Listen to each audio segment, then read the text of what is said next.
Quantos de vocês que possuem uma motocicleta já passaram pela situação de ter que enfrentar uma família inteira indo contra o seu sonho? E quantos aí ainda não conseguiram realizar esse sonho e nem sequer enxergar uma luz no fim do túnel exatamente pelo mesmo motivo? São pais, avós, namoradas, esposas tentando tolir o direito do outro através de chantagem emocional, ameaças, dramas familiares e outros recursos do gênero. Tudo isso baseado na simples presunção de que moto é uma coisa perigosa. E realmente é, mas viver é perigoso, e independente de nos expormos a riscos ou não, isso não nos garante uma existência incólumes. Conheço pessoas que nunca andaram de moto e mesmo assim foram atingidas por acidentes estúpidos dentro das suas próprias casas.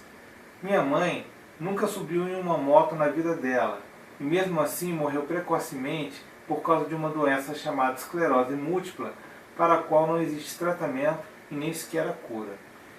Eu, como muitos de vocês, já passei por isso também. Se você não acredita, escute a minha história e talvez assim você verá que não está sozinho nesse barco de incompreensão.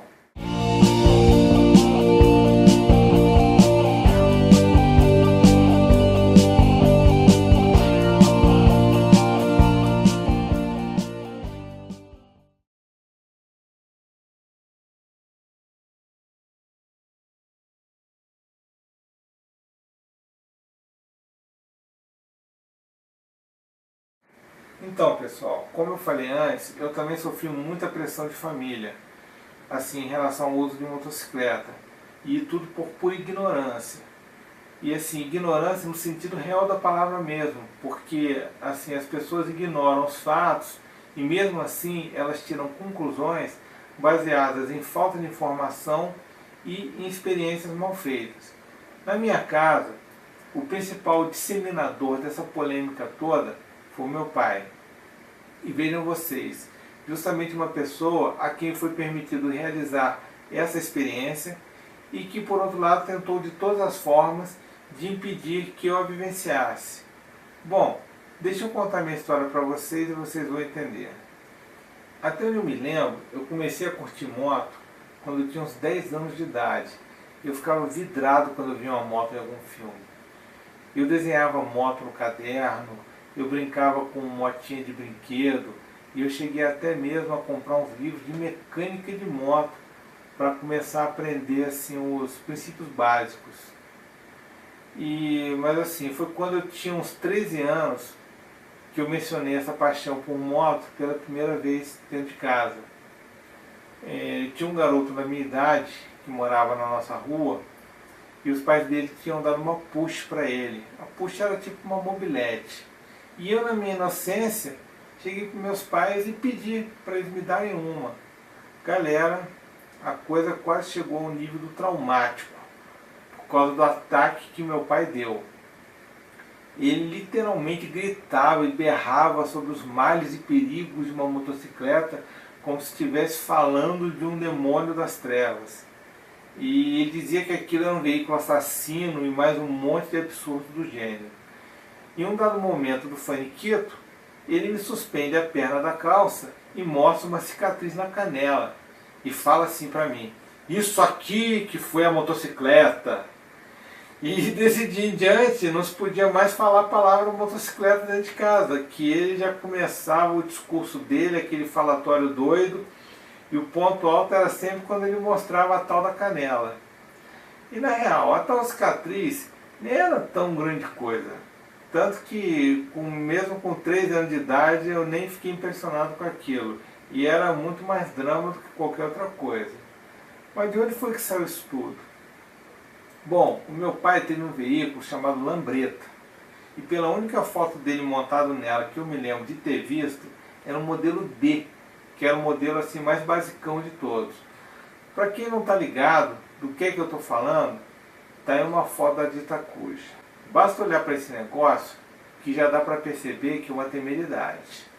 Porque só pelas rodas desse tamanhinho, é o seguinte: se você passar num buraco a mais de 40 por hora, ela te joga no chão sem a menor dó. E essas motinhas, elas eram praticamente uma mobilete com marcha. E essas rodinhas pequenas, né? Porque a mobilete, pelo menos, ela tem a roda grande. Quer dizer, nem moto de verdade isso daí chegava a ser. Segundo as histórias que meu pai contava pra gente, ele tirou a dele 0 km no ano de 58, numa loja chamada Mesbla. Sendo que até onde eu sei, antes disso ele nunca tinha andado em nada com duas rodas. Ou seja, a experiência dele também era zero. Pois bem, galera, ele deve ter rodado talvez no máximo de um ano e meio na tal da Lambretinha, porque quando ele casou com a minha mãe, em 1960, ele já tinha vendido fazia tempo e comprado uma Kombi. E a minha mãe nunca chegou a ver a tal da Lambreta. Quer dizer, o tempo de experiência dele foi mínimo, mas agora é que vem a melhor parte. Nesse curto espaço de tempo, ele conseguiu se arrebentar nada menos que 8 vezes. E ele sempre frisava esse número. Bom, agora vamos aos fatos. Primeiro você pega uma moto que nem é moto de verdade.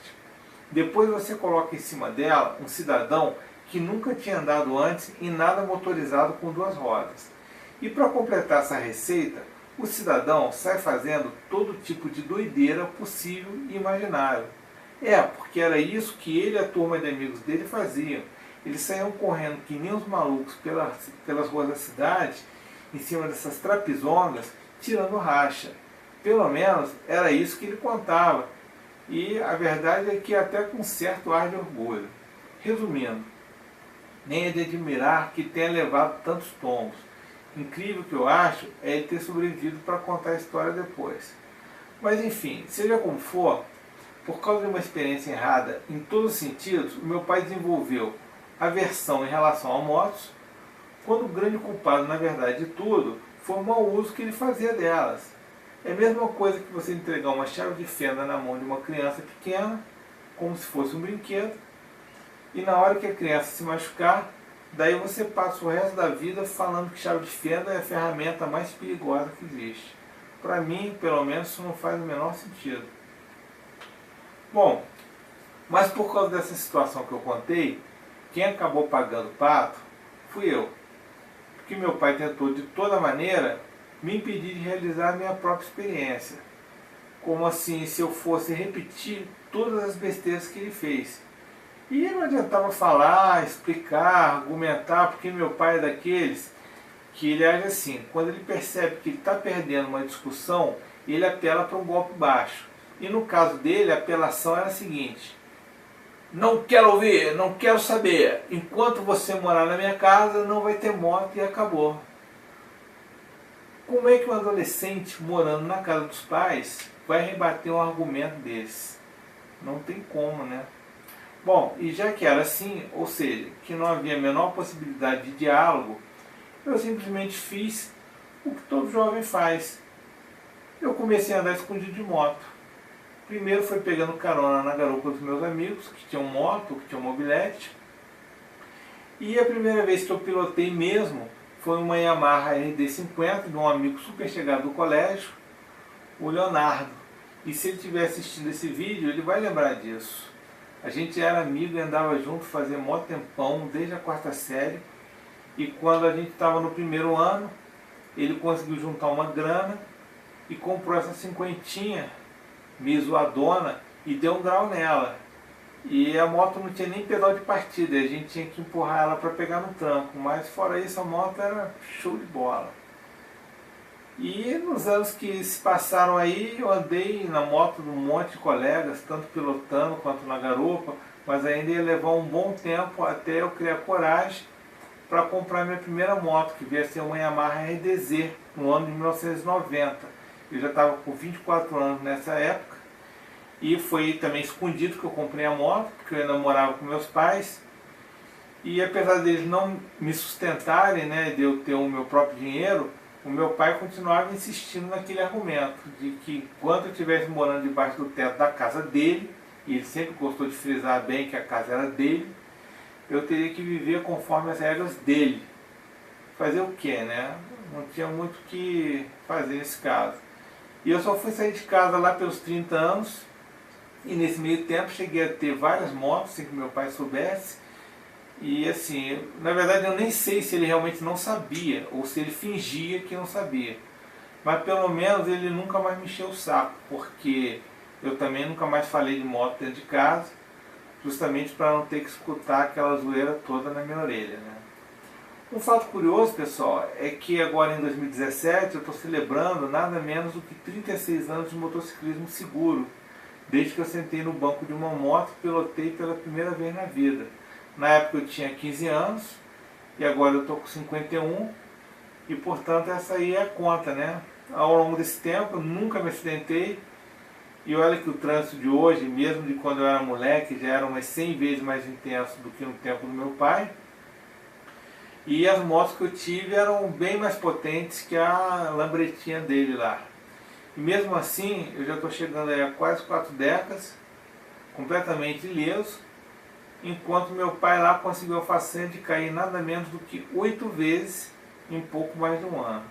Bom, a dedução lógica que eu tiro disso é que o problema não estava na moto, mas no condutor.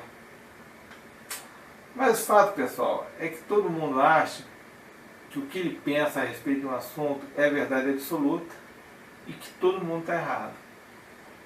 Inclusive, nós mesmos fazemos isso de vez em quando. Então, assim, quando alguém mete uma ideia na cabeça, não tem como convencer a pessoa do contrário. E se a pessoa for radical ou prepotente, aí que não dá mesmo para chegar a um consenso.